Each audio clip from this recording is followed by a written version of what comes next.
kulanti wacan oo wanaagsan daawadayaal iyo dhegeystayaal kusoo dhawaada wararkii ugu dambeeyay adduunyada oo idil oo aad kala socotaan baraheena YouTube-ka iyo Facebook-ga waxaan rabnaa in caawo falanqeyn dheeraad ah ku sameeyno warkii ka soo yeeray madaxweynaha Soomaaliya iyo wixii uu maanta kala kulmay baarlamaanka oo labadiisa aqal ay ku shireen Villa Hargeysa oo golaha shacabku ay ku shiraan sida daraadeedna warar kale oo la helay waxay sheegayaan in madaxweynuhu uu banaanka madaxtooyada uga bixi waayay sabab la xiriira amni darro hadalkii madaxweynaha iyo baarlamaanka wuxuu kala kulmay siyaabo kala duwan ayaa looga hadlay xildhibaanadii joogay kulanka maanta qaadan waayay hadalkii madaxweynaha iyo sida ay wax u dhaceen isla markaana ka biyo diiday waxa ku jirta xildhibaan Saacadiye oo iyana qadka hadda si toos ah ugu jirta oo aan u mahad celinayno xildhibaan Saacadiye soo dhawow intaas kadib waxaad faahfaahin naga siisaa bal maanta wixii dhacay iyo waxaad ku falceliseen بسم الله الرحمن الرحيم ماما سلامية دمان انت اديك ugu xiran oo nama qalisana waa salaamiya joogna waa salaamiya maanta inta aad runtii wax loo jeeday ma jirin saaka markaan tagnay golaha waxaa dhigtanaa oo nacamna loo sheegay in ay saxaafadda madaxa bannaan ay mamnuuc ka tahay waan fahanay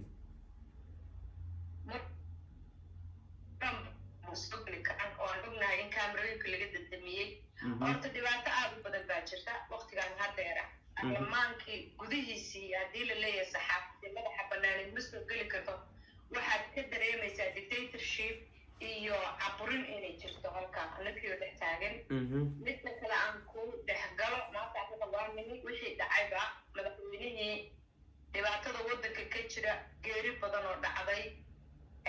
oo ah inta hadda la kala maqnaa oo la furayay diyaarad baa la soo riday diyaarad kalaa la xabadeeyey nimanka qaatiiraa la laayay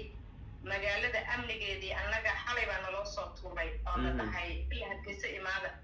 laakiin ballanta hore waxaan haysanay iskool bulisiya lama tegi karo amni la-aantiis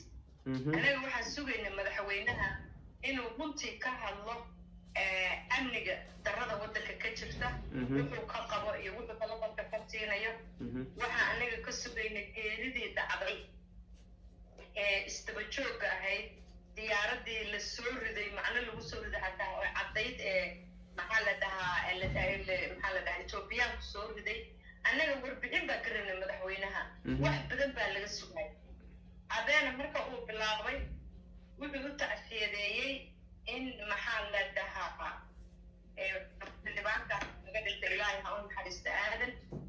horeyna wuxuu u galay baankiisii iyo iskuullaha waxaan siiyey maxalad scholarshipyo iyo one man one vote baan samaynayaa iyo waxaan loo joogin annaga marka waa ka istaagna waxaan ku dhiray markaweyne wixii lagaa sugayda waxaas ma aha saxaafadii oo la damiyey oo gacanta la saarayo qof kasta waa ujeeda marka horta Soomaali weyn maanta in ay aragto intii arkaysa wax badan ba lama arag wax badan ba lagama arag laakiin ilaa xildhibaano 100 gaaraya waa ka istaageen albaabada xirnaa ciidan baa kusoo wareegsanaa waa ka bixi lahaa in man ku buuqnayne albaabada lagu xirnaa marka horta hakadka iyo buuqa taasaa keentay waddan Facebook iyo ku shaqeeya maxaa dhahaa sacab la garaacayana anigu malaynayo inuu meel gaarayo run ay weeye waddankan waa waddan soo daalay 30 sano dagaal ugu jiray madaxweynahan Soomaali kasta wuxuu og yahay inuusan ku imaanin ma aragtay laalaad kale maaragtay jecel Soomaaliyeed iyo maaragtay dadweyne lagu turjumayaa lagu keenay markhaanti waxaa laga yahay 3 beri inay Muqdisho u xirnayd isaga fantasiyo loo sameynayay ilaa Somaliland waxaa ogtiin in uu maaragtay laga soo dhaweeyay Puntland iyo gobolada dhexe warkeeda daa Jubbaland warkeeda iska daa farmaajo Soomaali wuxuu ugu abaalguday wax uu xirxiro wadda aan marna malihin xabsi baan ku jirnaa anaga meeshaan uma imaan inaan maaragtay dekada iyo dadka masaakiinta lacagta laga soo qaado mushaara anaga inaan ogno uma aanu imaan shaqooyin baa haysanay waddanka wax ka bedelaa islahayd laakiin run ahaantii inta aamusan oo ma aragtay danta ugu jirto xildhibaanka maanta aamusan xildhibaan Soomaali matali kara ma علي وهذا واحد نقول مقانا ما أنت يرتاح عن كقيلني اللي يرى حوجة بوتنين في الوضعية إن الرمان إن المظاهرات قمية أسأل ضدك أنت كتعسيدين مظاهرات كلا سمين أو أنك ضدك لقاها حوجة بوتنين أو صارية لبعطوي كدعي الشد هذا بقول عذر بكت اللعبة كورونا فيروس كدرن sababta biyaha dhex yaala everywhere oo ay istaagtid dhagax baa meel lagu gooyay biyihii baa ku dhex yaala oo wada cagaar u noqday waddanka dib buu qabaa wax aan ka aamusi karnana ma aha ama hana loo hanjamo ama saxaafada hana la ka xirto nin walba horta ilaahay subxaana watacaala waqtigu gaarayay ayaa la joogaa laakiin run ahaantii farmaajo iyo xukuumaddiisa hadal waxay ka dhigatay 29 sano 7 sano waa markii ugu horeysay laakiin reality-ga haddii laydin sheego dowladdan isagu maba aaminsana dowladaba inay ka horreysay laakiin dowladdan maanta joogta dowlad shacabka aan islahayna wuxuu u noqonayaa wey xildhibaan codkiisu ku fadhiyaa maanta annaga markaa istaagnay wuxuu yidhi dadka xildhibaanada jooga ee ha baxaan dictatorship meeshu ka jooga wayna duuban tahay oo I don't know wiilasha yararka wax isaga ka jifay wixii hadalla ahayd ay ka gogoynayaan hadalkaa way hilmaameen oo way sii daayeen uu leeyahay ha baxaan annagina leeyahay annaga ma hayr garaynay oo madaxweynaha ka dhigna wuxuu leeyahay xildhibaanada meesha ku jiro igu qaynay ha baxaan ardoorta waa ayaan darro waxaa loo fiirsanayo waa ayaan darro annaga maanta 100 baan nahay 100 yagina isagoo taagan baan ku dhigan annaga kalsoonida shalay ku sii waa kala noqonaa marka yaa war lama saarnaan karo Soomaali war u badaalsa maalba saxaafada waxaa laga sidaa wax la iska bedelana male wadankan wax ilaahay abuurtay oo farmaajo ku soo saaidiyay oo aan saxaafad la iska caay ahayn hadda anaga telefoonadeenii baan qaban laana oo intaas oo intii numberka loo qaybiyo nala soo maagay loo soo hajinaya marka waxaas lagu jiraya in Facebook la iska caayo ama telefoon lagu soo handada ma ogi aqal kale ma haa iyo maskax kale xildhibaan sacdiina la soo caayay ama loo hanjabay ma xildhibaan sacdiina loo hanjabay telefoonadayda ana hadda la soo caayay waa loo hanjabaya text message loo soo diraya waa just why you talk why uga hadashay waxaan waayahay xildhibaan sida aan ognahay baarlamaanka maanta wixii ka dhacay dadku siyaabo kala duwan uga hadleen oo xildhibaanada mid kasta ay barihiisa bulshada qaybaha uu ku leeyahay iyo xildhibaanadii hadlay dhammaantood waxay u jeediyeen madaxweynaha miyaysan jirin wax xildhibaan oo madaxweynaha taageersan oo raalli ka ah sida wax u socdaan wallahi dee horta xildhibaan hadduu taageersan yahay dad isaga markay la joogaan been u sheego oo dhahaa waddanka cagaar baa ka dhigtay oo kiyaalo cagaar u geliyo way buuxaan sababtoo ah haddii uu dad daacada oo geeskiisa fadhiya ay jiraan waddanka isaga xataa wahyuubi waxbuu ka bedeli lahaa laakiin xildhibaan intuu mikrofon qabsaday waryaa xildhibaanku madaxweynaha waa saxsan yahay oo 1 2 3 buu ku saxsan yahay la yiri anaga ma jirin marka uurkooda ma ka warqabno waayahay intaas kadib marka xildhibaanadiina dareenkiina waad muujiseen sida uu madaxweynuhu yirina doorasha la qabanaya ahayd waxa ka xanaaqsan tihiin ma in maamul goboleedyada aan lala hadlin ma in dhacdooyinkii dalka sida amniga iyo dadka dhidhimanaya aan laga hadlinaa mise arrinka doorashada kaliya umaad ka xanaaqsan tihiin wala doorasho aliyo fiiri doorashada lagu sheegayo horta aniga gobol baa laga soo doortay haye doorashada xildhibaanada marba 17 xildhibaan intii la soo saaray waxa la doorashada ka shaqeynaya isteediyada xataa qaar qadmaysan tegin hadda xildhibaanada la soo saaray waxa la waxay ka shaqeynaya astayntii iyo sidii maqaamka muqdisho fiiri waxyaalaha qaladka ah oo jira waxay tahay waxaanayto muqdisho dadkan kumaana wada dhalan kumana wada matalaan ereygaas iri Soomaalida taanta weeye dadka xataa irbada lagu dhiftayo ma aragtay Facebook laga hago ila dawladdan Facebook waa iyada dhan waxa laga sheekaynayaa wadan isagaba aan gacan lagu hayn oo wadooyinka xiran yihiin oo ma aragtay meel kasta cashuur nimanka nabadiidka ay ka qaadayaan oo airport laga baxay waxa lagu leeyahay one man wafood baa lagu socdaa 4 bilood baa anaga ma haysan aniga xildhibaan xilkaygii December to soo socda 27 bay igaga sharci aan ku joogayo oo aan kaga shaqaynayo ilaa iyo hadda kama aanu shaqayn marka aniga kamana qanacsani maxaa la dhahaa doorashooyinkan sababtoo ah Soomaali way ka tashanaysaa kastabna ma ani xildhibaan xataa inaan doorto for xildhibaanaan noolaa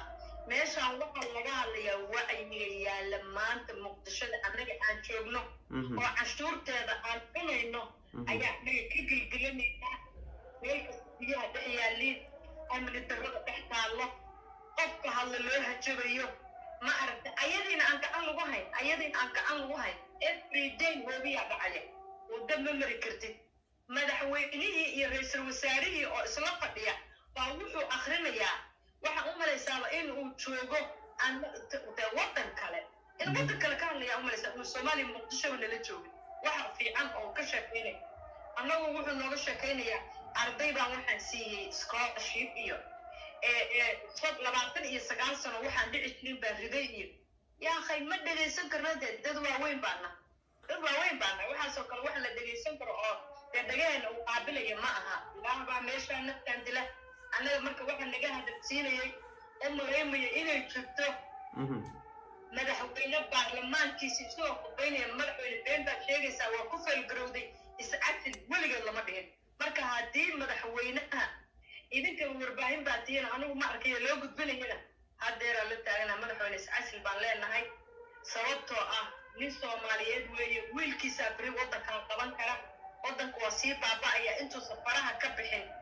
aniga maanta askartaydii ii ilaalinaysay caliya waxay jiraan Jubbaland oo ka dagaalamaya kenya bilibad adibal askartii baarlamaanka ilaalinaysa intii la qaaday Jubbaland lagula dagaalamaya war inta nabadiidka maxaa loogu dagaalam waayo hoogayaasha intaa dhacaya maxaa loo jeegareyn waayo micnaha meeshaan wada fadhiistay xoolaha lagu baalkeyna waddanka meel u socda male aniga siyaasiyiinta Soomaaliyeed ee waxagi jiray ninka qabiil u aaminsan asaga qusaysaa ninka xanuunsan oo ilaan waddankan qurun iyo laalushii hoog iyo baa la baray kii u aaminsan asaga qusaysaa laakiin aniga ma aaminsanin qofka xildhibaanka ama wasiirka ah ama ambassadorka ama wherever kursiga ku fadhiya waddankan mas-uul keligiis kama aha qof kasta oo Soomaaliya oo muwaadina waddankan mas-uulka intaas waddankan kusoo buka cashuurtiisa mas-uulka marka Soomaalida inay kacdo ay dhaxal furto waa ciidamada Jubbaland la geeyay ma ciidamadii dhammaan baarlamaanka ilaalin jiray mise waa kuwa gaara walaal qof kasta oo xildhibaan oo aan arko wuxuu leeyahay ciidanka waa laga kacay qof kasta aniga laakiin wiilashayda aniga aan garanayo halkaas hadalkooda waxa iigu dambeysay oo dhahay waa madaxweynaha meelaha ka dhacayna halkaas ay jirtaa waayahay intaas kadib maamulada qaar ayaa dirir u dhaxaysa iyo dawladda federaalka oo kala ah tusaale Jubbaland iyo sidoo kale Puntland oo adigu aad matasho oo aad xildhibaan golaha shacabka ku matala aad tahay maxaa ku muuqanaya marka si doorasho loo qabto maadaama qodobadii kale dhan ee xamar wixii ka jira aad ka soo sheekaysay sidee tahay in loo wajaho ilaan sida aan ognahay maamul goboleedyadaas iyo dawladda federaalka heshiis ma ahan iyadoo la heshiina doorasho ma dhici karto maadaama madaxweynuhu yiri doorasho lagu wada qanacsan yahay oo aan maaragtay dagaal ka dhicin aan qabanayna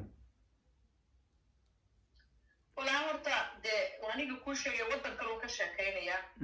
madaxweyne farmaajo waddan kale aan joogin aan xildhibaan ka ahayn oo ka sheekeynaya anaga 4 bilood ka bacdi